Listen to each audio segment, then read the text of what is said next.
আসসালামু আলাইকুম ওয়া রাহমাতুল্লাহি ওয়া বারাকাতুহু।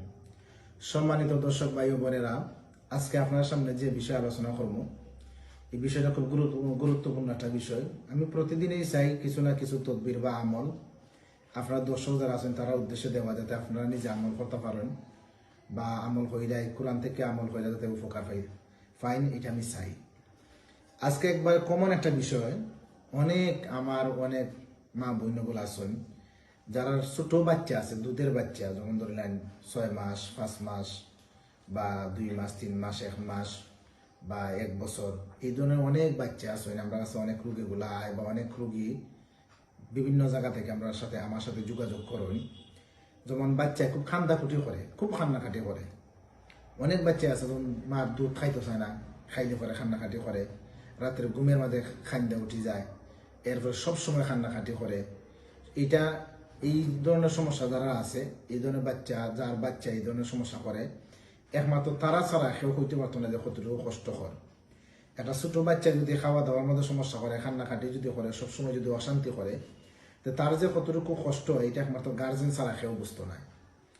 এখন এই ধরনের আমার যে মা বোনরার এই ধরনের বাচ্চা আছে, ছোট বাচ্চা আর কান্নাকাটি করে, আপনারা বিভিন্ন চিকিৎসা করাইয়া কবিরাজির মাধ্যমে সমাধান পাইন না।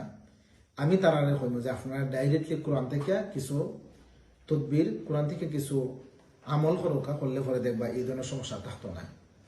আর এখন যে তদবিরটা আমি শিখাই দিব, যে আমলটা শিখাই দিব, এটা যদি কোনো মার বুকের মাঝে দুধ কম থাকে, দুধ পর্যন্ত বেশি হইব, আর যে বাচ্চা ঘুমের মাঝে যখন চমকিয়া উঠে, এটাও দূর হইব, সবসময় কান্দে, এটাও দূর হইব, অশান্তি করলেও দূর হইব। এটা জিন এবং জাদুর নজর থেকে এই সমস্যাটা হইয়া থাকে।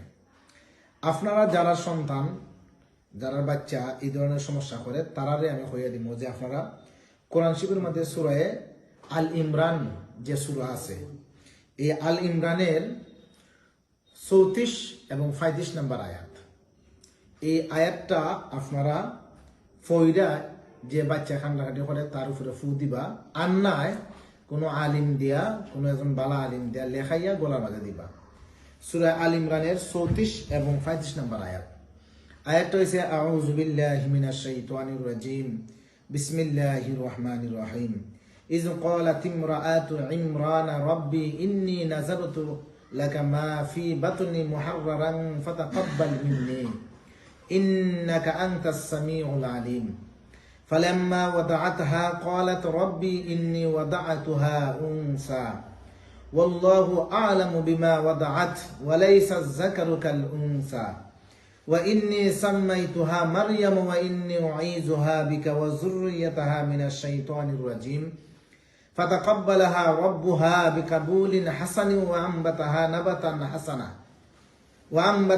نبتا حسنا وكفلها زكريا كلما دخل عليها زكريا المحراب وجد عندها رزقا قال يا مريم أنى لك هذا قالت هو من عند الله إن الله يرزق من يشاء بغير حساب। এই সূরা আল ইমরানের 34 এবং 35 নম্বর আয়াত। এই আয়াতটা ফইরা সবসময় বাচ্চার শরীরের মধ্যে ফু দিবা, যে মায়ের দুধ খাওয়ানো মায়ের বুকের মাঝে ফু দিবা। আর যদি পারেন কোনো আলিম দিয়া এই তাবিজটা, নিয়ম হয়েছে জাফরান খালি দেয়া লেখা লাগে। জাফরান খালি না হইলেও সাধারণ খালি দেয়ার, যে বালা খালি দেয়া যদি আপনার কলম দেয়া লেখন লেখা বাচ্চার গলার যদি দিলেন, তে দেখবা এই সমস্যাটা আর থাকতো না। আপনারা যারা বাচ্চা নিয়ে এই ধরনের সমস্যা মধ্যে আসুন, খান্দা উঠে করে যারা অশান্তি করে, আপনারা এই আমলটা করে দেখতে পারেন। ইনশাল্লাহ এটা কোরআনের বরকতে আপনার এই সমস্যা থেকে উদ্ধার হইবা। আসসালামু আলাইকুম।